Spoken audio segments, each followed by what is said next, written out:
Le Real de Madrid a battu Manchester City pour atteindre les demi-finales de la Ligue des Champions. Et aujourd'hui, ils sont champions d'Espagne après leur victoire contre FC Barcelone. Le rêve de Manchester City de conserver la Ligue des Champions a été brisé après une défaite spectaculaire au tir au but contre le Real de Madrid. City n'avait pas perdu à domicile en Ligue des Champions depuis 2018. Le Real de Madrid a probablement réalisé tout ce qu'un club de football peut accomplir. Avec un record de 35 titres de Liga, 20 trophées de la Copa del Rey, 14 Ligues des Champions et 2 coupes de l'UEFA, le Real n'a rien à envier aux autres clubs de football de tous les temps. Bien que le club connaisse des rivalités féroces avec le FC Barcelone, le Real a été le club le plus soutenu du pays pendant la majeure partie de son histoire. Plusieurs meilleurs joueurs du monde ont porté le maillot blanc du club. Là, nous avons des légendes telles que Alfredo Di Stefano, Ferenc Puskas, Cristiano Ronaldo, Gareth Bale, Casillas, Zinedine Zidane, Marcelo, Karim Benzema et bien d'autres. Bonjour à toi et bienvenue dans cette nouvelle vidéo. Aujourd'hui, nous allons découvrir des faits incroyables. Ces choses qu'il faut absolument savoir sur le Real de Madrid. Alors, si tu es fan du Real, n'hésite surtout pas de rester jusqu'à la fin de cette vidéo. Et si tu es nouveau sur la chaîne, normalement, vas-y, abonne-toi, active ta cloche de notification, mets un like sur la vidéo pour nous encourager et sans oublier de partager si tu aimes le sujet. Si c'est fait, alors, let's go!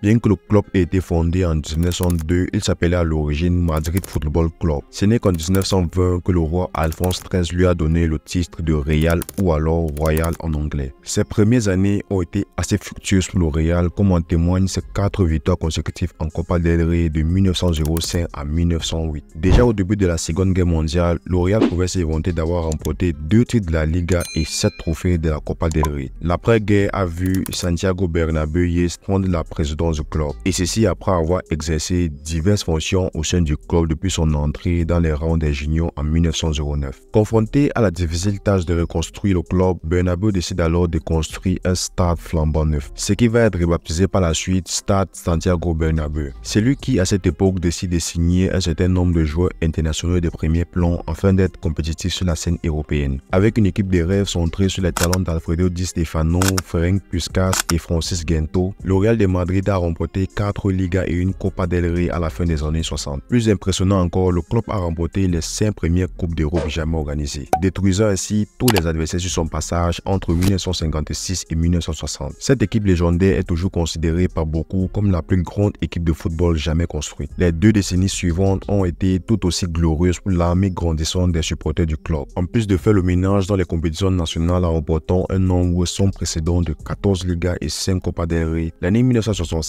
a vu le Real ajouter une nouvelle Coupe d'Europe à sa riche collection. Et là, triste à dire, la décennie s'achèva cependant sur une note négative avec le décès de Santiago Bernabéu en 1978. Le président du Real de Madrid dans les années 2000, Florentino Pérez, a été à l'origine de certains des plus grands transferts du football international. Son idée était de former la meilleure équipe possible, ceci en achetant les joueurs avec les plus grands noms dans le milieu du football professionnel. À l'époque où Florentino Pérez était président, le club a réuni une équipe de superstars.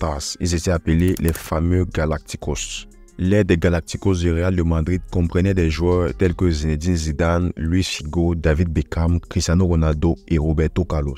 Entre les années 2000 à 2012, le Real de Madrid a battu le record du monde des transferts dans le milieu du football 4 fois. En 2000, Luis Figo a été acheté à Barcelone pour 62 millions d'euros. En 2001, Zinedine Zidane a été acheté à la Juventus pour 77,5 millions d'euros. En 2009, Cristiano Ronaldo a été acheté à Manchester United pour 94 millions d'euros. Toujours dans la même année, Gareth Bale a été acheté à Tottenham pour 100 millions d'euros.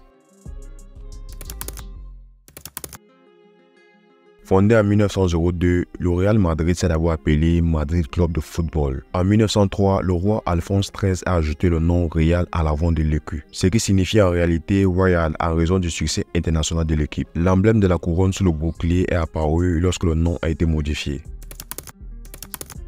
Le Real de Madrid a été la toute première équipe espagnole à numéroter ses joueurs. Le 23 novembre 1947, les joueurs portaient pour la toute première fois des numéros sur le maillot lors d'un match contre Atlético de Madrid au stade Metropolitano. Il faut aussi savoir que le Real de Madrid est l'une des 3 équipes espagnoles à ne jamais être descendues en 2e division. Les 2 autres équipes sont le FC Barcelone et Atlético de Bilbao. Merci d'être resté jusqu'à la fin, c'était tout pour cette vidéo. Le Real de Madrid en semi-finale, vont-ils gagner la Champions League cette fois-ci? aussi, laisse ton avis en commentaire. Je t'invite donc à t'abonner tout de suite à la chaîne si ce n'est pas encore fait, sans oublier d'activer la cloche de notification pour être informé à chaque fois que je publie de nouvelles vidéos. A bientôt pour d'autres vidéos super cool et intéressantes sur la chaîne.